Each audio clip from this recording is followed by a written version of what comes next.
Very very good morning friends. I hope आप लोग बहुत अच्छे होंगे। SSC GD day 13 math solution आपको फिर से मिल रहा है और इसको अच्छे से करिएगा।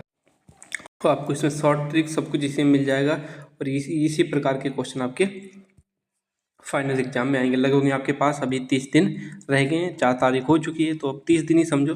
तो क्या है, एक राशि 3 वर्षों में 5% प्रतिवर्ष की दर से 9261 रुपये हो जाती है। चक्रवृद्धि ब्याज कितना वार्षिक संयोजित होता है। ठीक है, दर कितनी 5%। 5% का मतलब क्या होता है, 1/20, यानी कि जो 20 की चीज़ है वो कितनी हो रही, 21 हो रही है, यही तो कह रहा है। लेकिन कितने, 3 वर्षों में। तो इसका क्यूब कर दो और इसका क्यूब कर दो। 21 का क्यूब कितना होता है, 9261, और ये कितना होता है, 8000। तो आपका जो पी की वैल्यू है, अब हमें पी की वैल्यू कितनी मिल गई, ध्यान देना इस चीज़ को। पी बराबर कितना आ गया, 8000। यही तो वैल्यू है पी की। पी मिल गया हमें कितना, 8000। ये 8000 कैसे मिल गया, क्यों, क्योंकि 9261 बराबर 9261, 1 यूनिट की वैल्यू 1 यूनिट, तो 8000 की वैल्यू कितनी हो जाएगी, 8000। बस इतना ही तो बात कही गई इसमें। तो हमें पी की वैल्यू मिल गई। अब इस चीज़ को हटा दीजिएगा। आगे क्या कह रहा है, चक्रवृद्धि ब्याज वार्षिक रूप से संयोजित होता है समान राशि पर। राशि कितनी, 8000। ध्यान देना, समान राशि पर 8000, समान राशि पर समान ब्याज दर। ब्याज दर कितनी, 5%। ठीक है, लेकिन ये क्या कह रहा है कि ठीक है 5%, और समय कितना चाहते हैं, 12, 4 3 12 और 3 15, 15/4। ठीक है, और मल्टीप्लाई बाय 100 तो नीचे होता ही होता है। तो 2 जीरो से 2 जीरो को 4 बन जा 4, 4 2 जा 8, 20, यानी कि 15 75 दूना 150। तो इसका आंसर कितना आ जाएगा, 1500। आ जाएगा कि नहीं आ जाएगा। हाँ, तो इसका आंसर कितना आ गया, 1500। इस क्वेश्चन में बहुत आसान सा क्वेश्चन था। अब जरा इस क्वेश्चन को देखिएगा, हम नहीं जानते वरना फिर ऊपर से निकल जाए। एक कॉलेज में चुनाव में सीमा और गीता के बीच, देखो सीमा इधर लिख लो और गीता इधर लिख लो। सीमा और गीता के बीच कितना, 4 और 5 का अनुपात है। ठीक, 15,000 मतों में से देखो टोटल मत कितने थे, 15,000। ध्यान देना इस चीज़ को, 15,000। आगे क्या कह रहा है, 19% अवैध घोषित हो गए। अवैध का तो वैध कितने बचे, 81, 81 ही तो बचेंगे, 19 खत्म हो गए। तो 81/100 मल्टीप्लाई, आगे कितना बचेगा। तो इसमें पूछा गया गीता के पक्ष में डाले, सीमा और गीता के पक्ष में डाले कि वोट का अंतर।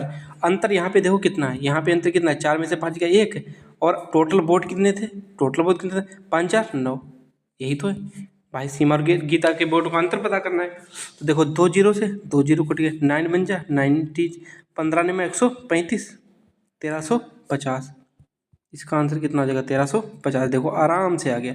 यही आ चीज़ होती तो आप लोग और इस चीज़ को अच्छे तरीके से कर सकते थे। अब देखिएगा, मैंने हमेशा कहा था कि जब भी HCF निकालना हो तो जो छोटी 2 संख्याएं हों उन्हीं को घटा दो, समझो HCF निकल आएगा। देखो 451 में से 328 घटा दो, कितना बचेगा, 11 में से 8 गए 3, यहाँ पे बचेगा 4, 4 में से 2 गया 2, यहाँ पे कितना बचेगा 1, 123 होगा ना।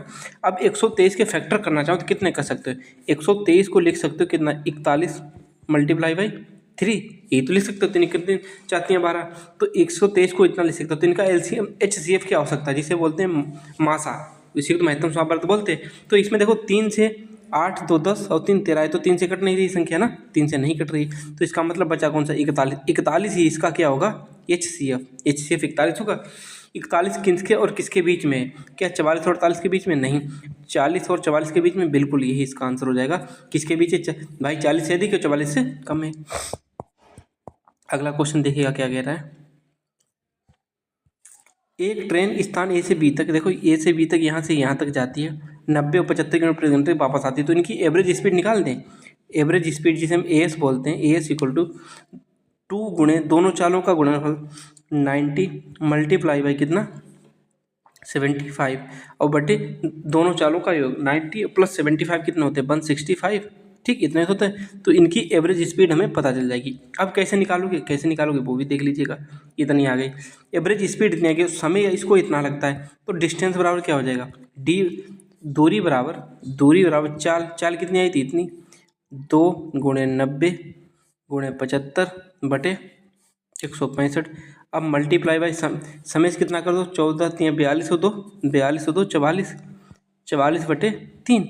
ठीक, अब आपका इसको हटा दो, काटा पीटी करेंगे क्योंकि D बराबर 4 गुणे समय, तो काट के देख लीजिएगा, 11 4 यहाँ पे 11 कितना आ जाएगा 15, 15 पना 75, ठीक है। 3 इक्कन 3, 30 3 90। देखो 5 को 20, 20 3 60 और दूनी 120, यानी कि 1200 किलोमीटर दूरी आ गई।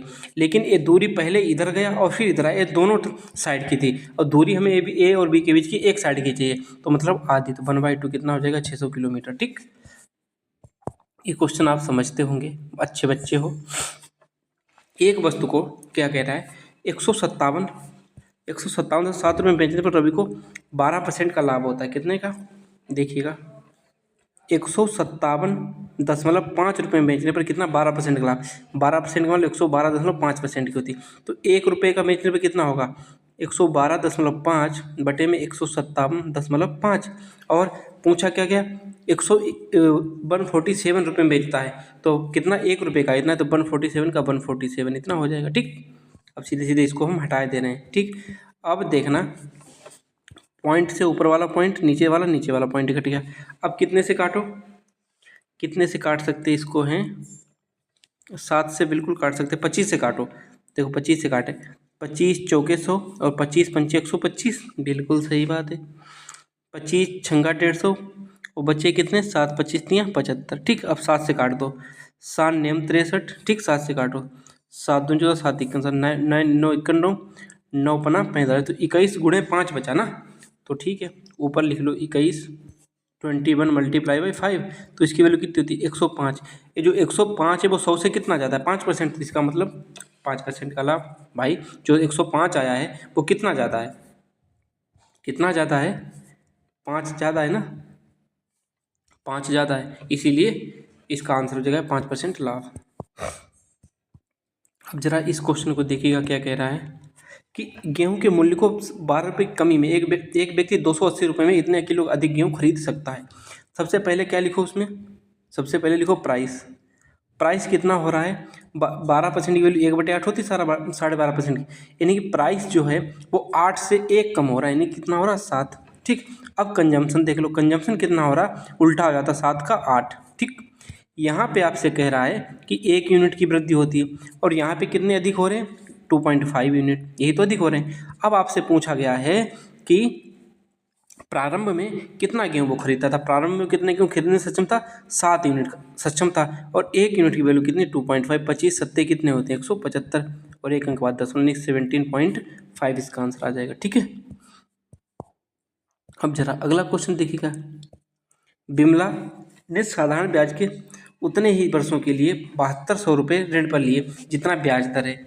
यदि 5832 रुपये ऋण अवधि के अंत में ब्याज के रूप में भुगतान किए, मतलब कितने रुपए उसने भुगतान किए 5832, ध्यान देना उस चीज़ को, 5832 उसने भुगतान किए, और 7200 रुपये का ऋण लिया, तो पी की वैल्यू कितनी होगी 7200, और मल्टीप्लाई बाय, यहाँ पे एक चीज़ कही गई है आर बराबर टी, क्यों, क्योंकि जितना वर्षों के लिए उतने वर्षों के लिए दर है, तो यहाँ पे क्या लिख सकते हो, दर पूछी गई तो आर स्क्वायर लिख दो, ठीक, और बटे में 100 कर दो, ठीक, यही तो हो जाएगा।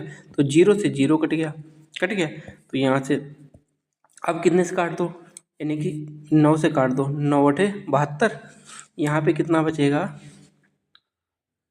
9 अपना बचे 9 छाक 54, और कितना बचेगा 4, 9 कितना बचा 6 54, और बचे 4 बचे 9 चौक 36, और 9 बटे 72, ठीक। अब 8 से काट दो, 8 इक्कन 8, 8 34 से 8 इक्कन 8, यानी कि आर स्क्वायर की वैल्यू आपकी 81 आ गई, तो आर की वैल्यू कितनी हो जाएगी 9%, क्योंकि हम स्क्वायर रूट निकाल देंगे, तो वही 9% इसका आंसर आ गया।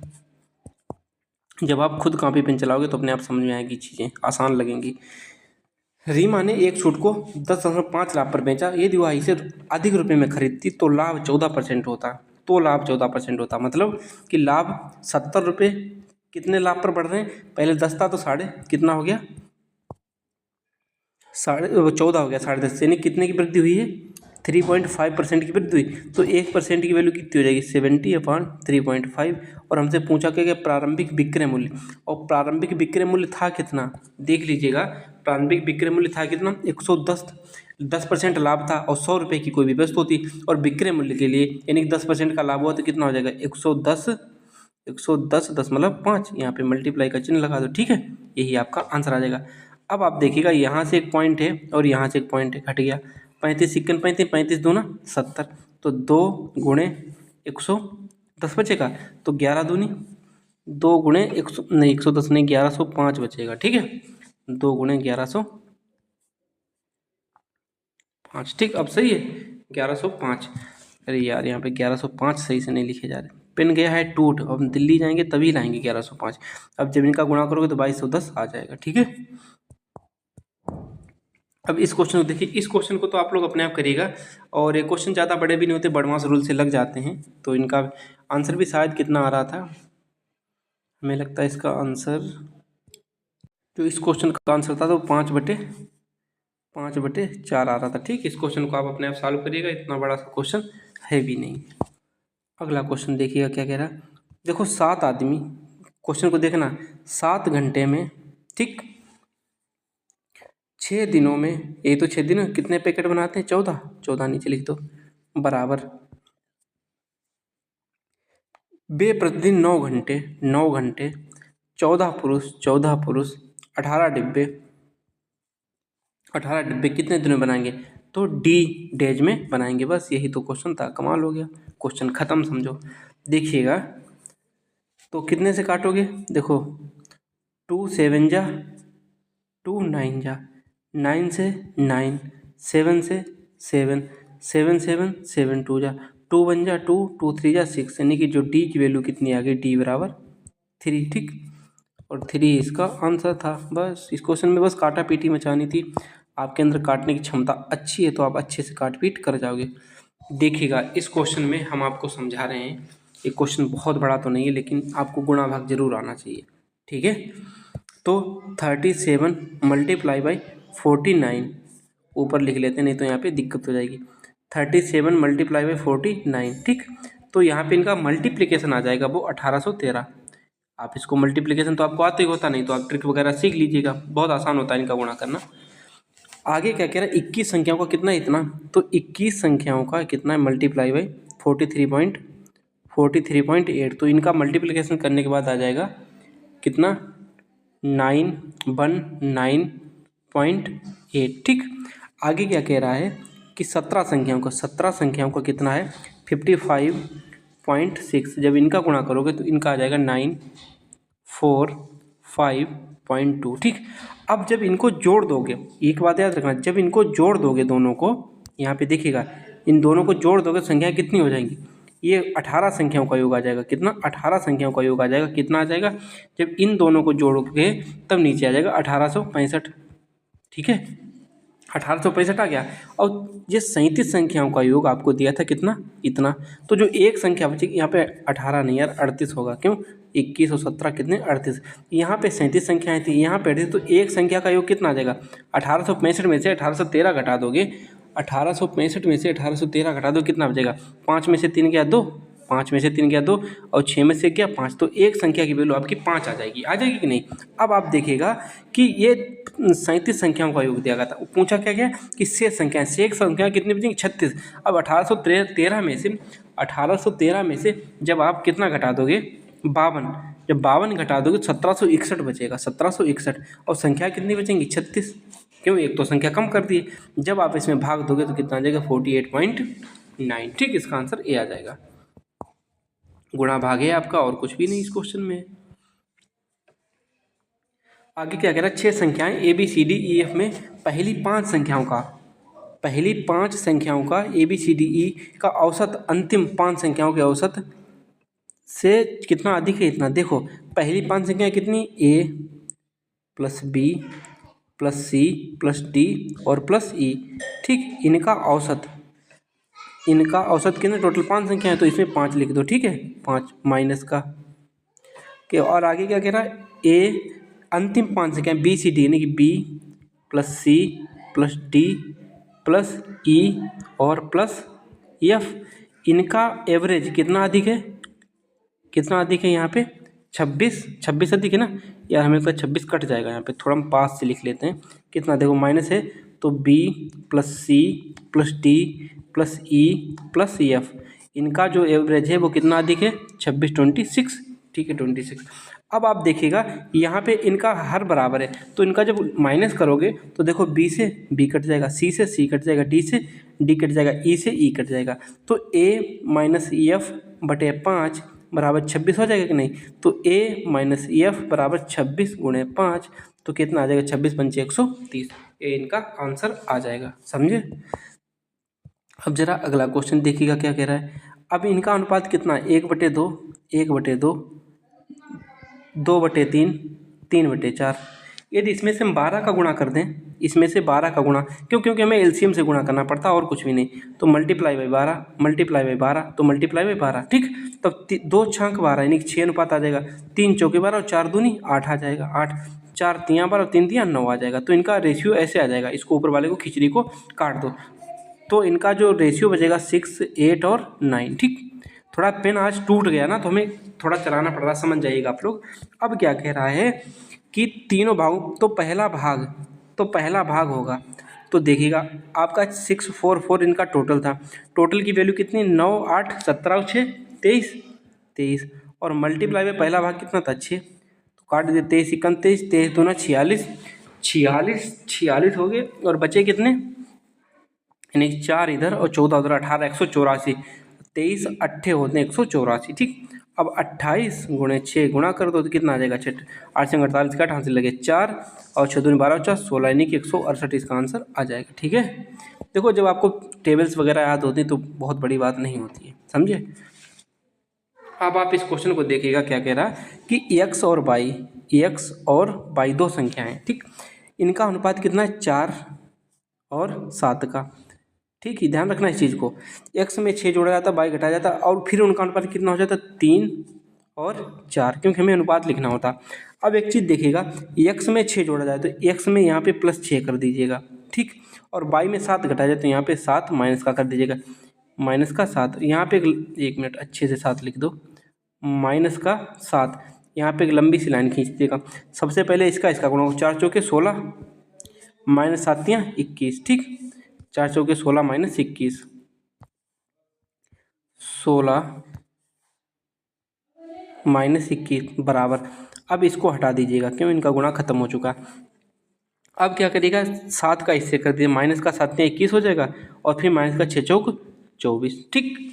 अब आप देखें यहाँ 5 यूनिट की वैल्यू कितनी बचेगी, माइनस माइनस हट जाएगा, कितना आ जाएगा 45, ठीक। तो 1 यूनिट की वैल्यू कितनी बचेगी, 9 बचेगी 1 यूनिट की वैल्यू।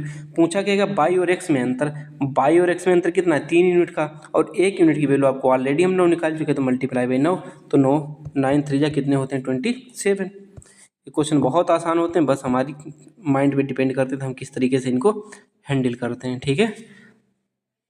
अब जरा इस क्वेश्चन को देखो, 14 सेंटीमीटर ऊंचाई वाले एक लंब वृत्तीय बेलन का वक्र पृष्ठीय क्षेत्रफल, बेलन का जो वक्र पृष्ठीय क्षेत्रफल होता है वो कितना होता है, 2πRh, 2πRh, यही तो होता है, बराबर आपको कितना दे 176, 2 पाई की वैल्यू 22/7, आर की वैल्यू आपको निकालनी है, और एच आपको 14 दिया है, तो बराबर कितना हो जाएगा 176। देखिएगा 22 इक्कन 22, 22 अट्ठे होते हैं इतना ना, हाँ इतना होते हैं। अब देखिएगा 2 4 यहाँ से कट गया, ठीक। अब क्या बचेगा 7 2 जा, ठीक। तो यहाँ पे कितना बचेगा 2 बन जा 2, 2 बन जा 2, तो आर की वैल्यू आपको कितनी बचेगी 2, आर की वैल्यू यहाँ पे बचेगी 2। अब पूछा क्या है, बेलन के आधार का क्षेत्रफल, जो बेलन का आधार होता है वो क्या होता है, आपको तो पता होगा, बेलन का आधार कितना होता है, वृत्ताकार, तो वृत्त का क्षेत्रफल क्या होता है, पाई की वैल्यू 22/7, आर स्क्वायर, आर कितना है 2, तो मतलब 4 हो जाएगा, तो 22 चौके कितने होते हैं 88/7, यही आपका आंसर दिया गया आपका 4th नंबर पर 88/7, ठीक है, समझे। राधा अपनी आय का देखिएगा, यहाँ पे हम क्या लिख सकते हैं, एक तरफ लिख सकते हैं इनकम हो गई, एक्सपेंडिचर और प्लस सेविंग, इसी को तो लिखते हैं। आगे क्या कह रहा है, राधा अपनी आय का 28% बचाती है, नहीं 100 रुपये उसके पास टोटल थे, माना 100 रुपये थे, और बचाती है कितना 28 ही तो बचाती है, और बचत कितनी करती है, वो 28 बचाती है, तो खर्च कितना करेगी 72 ही तो करेगी। अब आगे देखिएगा क्या कह रहा है कि यदि उसके व्यय में 25% की वृद्धि हो जाए, 25% की व्यय में वृद्धि, तो व्यय कितना था, एक्सपेंडिचर कितना था 76 था, यही था 76, तो 76 का वो 72 का 25% की वैल्यू 1/4, 4 इक्कन 4, 18 चौके 72। तो इसमें प्लस जब 18 करोगे तो कितना आ जाएगा, 90 हो जाएगा ना। तो यहाँ की वैल्यू कितनी आ गई, 90, 90 आ गई। अब आगे क्या कह रहा है वो भी ध्यान दीजिएगा कि बचत में 30% की वृद्धि देने की, 28 है इसमें 30% की वृद्धि देने की, 130/100, ठीक, 0 से 0 कट गया, बराबर 13 अट्ठे 104, 104 का 4 हाथ से लगे 10, 13 26 10 36, तो 36। अब एक अंक बाद दशमलव, तो कितना हो जाएगा 36.4, यही तो हो जाएगा, यही आंसर इसका हो जाएगा। अब देखो, अब हमें निकालनी पड़ेगी आय, तो इन दोनों को जोड़ दोगे तो कितना आ जाएगा 126.4। तो 100 से कितना ज़्यादा है 26.4, यही पूछा गया उसकी आय में कितनी % वृद्धि, इनकम इसी को बोलते हैं। भाई हम लोगों को कुछ नहीं करना होता, जो क्वेश्चन कहता जाए वही करना होता और कुछ भी नहीं करना होता, ठीक है। 10,500 रुपये के 2 वर्षों के लिए 10% प्रतिवर्ष की दर से 12,705 रुपये हो जाती थी, वार्षिक रूप से संयोजित होता है, ठीक है। चक्रवृद्धि ब्याज होता है, वार्षिक रूप से संयोजित हो गई होगा। तो 12,705 बराबर कितना का 10,500। अब 2 वर्षों के लिए हमें एक्स की वैल्यू हमें पता नहीं है, तो 1 + r/100, और यहाँ पे एक्स है, आर की जगह पे एक्स लिखते हैं, सीधे सीधे का है, इनको परेशान करोगे, एक्स की पावर कितनी हो जाएगी 2। जब यहाँ से इधर जब हटाओगे ये 10,500, तो इधर आ जाएंगे 10,500, यही तो आ जाएगा। अब आप देख लीजिएगा कितने से काटें, हम सीधे सीधे किससे काटें, 21 से काट सकते हैं, 21 से काट सकते हैं, ठीक है। 21 से काटो, 21 पंचे 105, कितने बचेंगे 500। फिर 21 छंगा कितने होते हैं 126, बचा 1, हुए कितने 5, न जाने का 0, कितना हो जाएगा 21 पंचे, ठीक। अब 5 से काट दो, 500, और यहाँ पे कितना आ जाएगा 121, ठीक। अब इस चीज़ को यहाँ पे सीधे सीधे लिख सकते हैं काट पीट के, आपको भी पता होगा 121/100, यही तो लिख सकते हैं, बिल्कुल लिख सकते हो, बराबर का चिन्ह तो लगा ही रहेगा। अब 121 को 11/10 लिख सकते हैं, 11/10 की पावर 2, तो देखो 2 से 2 कट गया, अब बचा कितना, इतना। तो जो x की जो % रेट आएगी वो कितनी आ जाएगी 10%, यही बात इसमें पूछी गई थी। क्यों, देखिए 11/10 माइनस 1 बराबर x/100, यही तो आ जाएगा। यहाँ पे कितना 1/10 बराबर x/100, तो 0 से 0 कट गया, तो यहाँ से x की वैल्यू कितनी आ गई, x/10। तो हमें परसेंटेज जो रेट आई वो हमने x% की निकाल ही ली। अब आगे क्या कह रहा है कि समान राशि का मिश्रधन, 2x% की प्रति दर से 1.5 वर्ष में कितना होगा यदि बात अर्धवार्षिक रूप से संयोजित होता है। समान राशि का मिश्रधन, 1 मिनट। अब यहाँ पे एक चीज़ देखिएगा क्या, कि यहाँ पे दर है वो 2x हो रही है, लेकिन 2x दर हो तो रही है, लेकिन आगे अर्धवार्षिक कह रहा है, तो बटे में 2 से 2, यानी कि जो हमारी रेट आ जाएगी वो हमारी 10% ही रहेगी। तो रेट को हम सीधा सीधा 10 का 10 ही लिखा रहने देते हैं, तो r बराबर कितना हो जाएगा 10%। और समय कितना हो जाएगा, यहाँ पे 1.5 है तो 2 गुना हो जाएगा, तो समय कितना हो जाएगा 3, यही तो हो जाएगा, यही हो जाएगा। आगे अब क्या कह रहा है कि इनका जो मिश्रधन कितना होगा, 10% का 3 वर्ष के लिए सक्सेसिव कितना होता है 33.1। और हमसे पूछा क्या क्या मिश्रधन होता है 100 प्लस मूलधन, तो हमारा यहाँ पे मूलधन कितना था 10,500 मल्टीप्लाई बाई, यहाँ पे इसमें 100 जोड़ दो 133.3/100, तो 0 से 0 काट दो। अब इनका जब गुणा करोगे आप लोग, तब जो इनका आंसर आएगा गुणा करने के बाद 13,975.5, यही आपका आंसर आ जाएगा। और फिर भी आपको डाउट हो कि हम क्वेश्चन पता नहीं हम कर पाएंगे कि नहीं कर पाएंगे, हमने डायरेक्ट हम कैसे आंसर लगा देते हैं उसकी ट्रिक जानिएगा। देखिएगा इसका जो होगा वो लास्ट में कितना आएगा 5 आएगा, और दशमलव यहाँ पे कितना है, दशमलव कितना लगेगा 1 पॉइंट बाद लगेगा। यहाँ पे देखो 2 अंक बाद लगा है, 0 का दशमलव लास्ट में कुछ फर्क नहीं होता है, तो इसको काट भी सकते हो। और 5 यूनिट डिजिट किसका है, इसी का तो है, तो यही आंसर हो जाएगा। जब आप क्वेश्चन बहुत ज़्यादा प्रैक्टिस कर लेते हो ना, तो बाबू भैया क्वेश्चन अपने आप आराम से होने लगते हैं। क्या कह रहा है, एक दुकानदार एक निश्चित वस्तु को एक निश्चित कीमत पर बेचने का फैसला करता है, वह निर्धारित मूल्य से 45% की वृद्धि करके एक मूल्य कितना लगाता है। तो 100 की कोई चीज़ होगी, वो 45% की वृद्धि करता है, तो कितना 145 की। फिर क्या कह रहा है कि वस्तु को बेचते समय 40% की छूट प्रदान करता है, यानी कि 145 की तो उसने लगा दी, अब वो 40% की छूट कर रहा है। 40% छूट का मतलब 60 में बेच रहा, 60/100, तो 0 से 0 कटेगा, इधर कितना आ जाएगा नीचे लिख दो, 6×5 30 का 0, यहाँ से लगा 3, 4×6 84, 3 87 बटे में 10 एक तो बचा ही था, तो 0 से 0। अब है वो 100 की चीज़ कितने में बेच रहा है, कितने रुपये में, 87 में, तो उसे कितना का घाटा हो रहा है, 13% कम। यही आंसर इसका है। अगला क्वेश्चन देखिएगा क्या कह रहा है कि एक बैंक, इस क्वेश्चन क्या कह रहा है, ए बी सी, देखो ए बी सी कितना कितना में भर रहे हैं, 10, 15 और 18 में, इनका एलसीएम हो जाएगा 90, 10 नेमा 90, 15 छक्का 90, 18 पंचे 90। आगे क्या कह रहा है, ए और सी 5 घंटे चलते हैं, ए और सी जब 5 घंटे चलेंगे, 9×5 14, और 14 गुणे 5 कितना 70, तो 70 काम कर चुके, तो बचा कितना, 5 घंटे भी चल चुके, तो काम बचा 20। अब कराना किससे, अब बी को उसी के समय सी के साथ जोड़ा, बी और सी को जोड़ दिया, 6×5 11, यानी कि 5 घंटे पहले लग चुके हैं, 5 घंटे यहाँ पे लग चुके थे, प्लस में जोड़ दो, तो कितना हो जाएगा, यहाँ पे 5 तो 5 ही रहेगा, यहाँ पे हो जाएगा 1, 11×11 और 9/11 प्लस 5, मतलब 5 1 6 6 सही 9/11 घंटे में इनका काम हो जाएगा। आपको क्वेश्चन करना आता होगा तो आराम से कर जाओगे। इन क्वेश्चंस में कुछ नहीं होता है। क्या कह रहा है, दो धनात्मक संख्या लघुत्तम और महत्तम समापवर्त, देखो HCF बहुत तेज पेन चलता है, जब भी फटने को आ जाता है, HCF LCM, ठीक, LCM ठीक। आगे क्या कह रहा है कि महत्तम समापवर्त 13 गुना है किसका, LCM का। देखो ये दिए x है तो ये कितना हो जाएगा, 13x हो जाएगा, आराम से हो जाएगा। उनका योग आपको दिया है, नहीं कि इन दोनों का योग कितना हो जाएगा, 14x आपको दिया 252, तो x बराबर क्या हो जाएगा, 14×14 बचे कितने 11, तो 14 8 112, तो x की वैल्यू आपको 18 मिल गई, ठीक। तो x बराबर यहाँ पे लिख लो सीधा सीधा, x की वैल्यू आपको 18 मिल गई, ठीक। यहाँ से हटा दीजिएगा इस चीज़ को। क्या कह रहा है, एक संख्या 54 है, तो 54 बराबर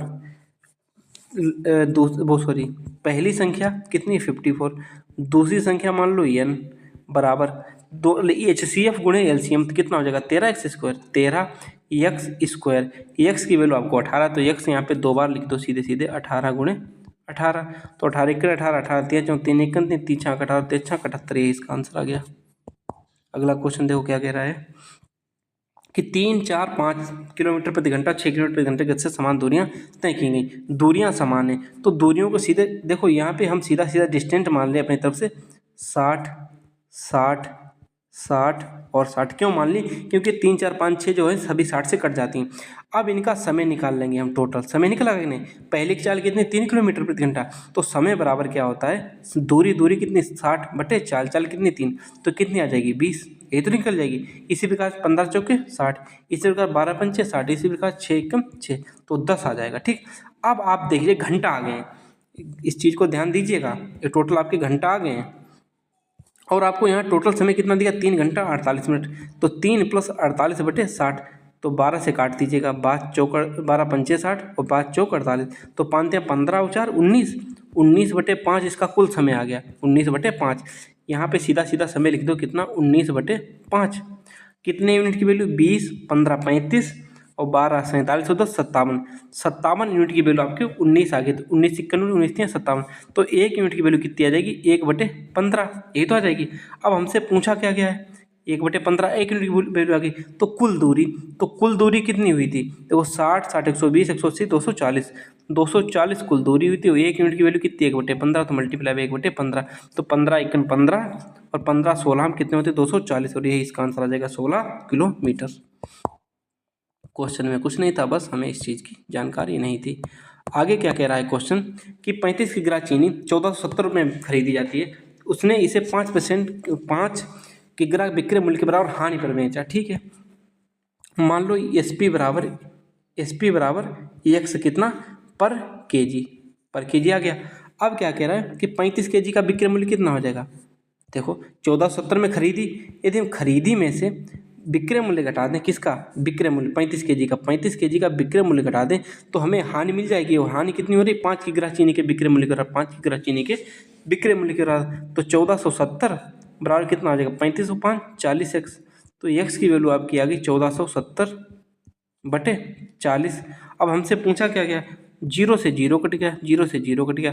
पूछा हमसे क्या गया है? चीनी का 8 किग्रा चीनी का विक्रय मूल्य, तो मल्टीप्लाई बाई 8 कर दो। ठीक, यही तो कर दोगे। तो 4 × 4 4 दूनी 8, 147 दूना कितने होते हैं? 294, 294। ठीक, आंसर आ गया आपका फटाक से। देखो इस क्वेश्चन को कर लेना, चलो करा देते हैं। 980 रुपये को ABC में इस प्रकार विभाजित किए। ए को B का, देखो A को B का कितना मिलता है? 3/7, यही तो कह रहा है। तो जब B इधर आ जाएगा तो A/V की वैल्यू कितनी हो जाएगी? 3/7, यही तो यहाँ पे कहा गया है।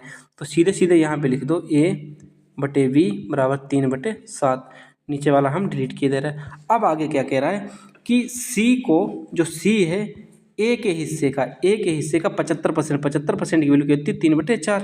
ठीक, तो A/C, यहाँ से A/C की वैल्यू कितनी हो जाएगी? 4/3, या नहीं ऐसे मत लिखो, C/A की वैल्यू आपकी कितनी हो जाएगी? 3/4, यही तो है। अब आगे इस चीज़ को डिलीट कर दो, बस सिस्टम हैंग। अब देखो AB लिख लो, A और B, AB की वैल्यू कितनी? 3 और 7। अब लिख लो A और C, A तो लिखा है तो C इधर लिख देना, तो हमें पड़ोस में चाहिए होता है। तो इसकी वैल्यू, C की वैल्यू कितनी है? C की वैल्यू आपके लिए यहाँ पे कितनी है? A की वैल्यू यहाँ पे कितनी है? 4, और C की वैल्यू कितनी है? 3। तो यहाँ पे 3 हो जाएगा, यहाँ पे कितना हो जाएगा? 4।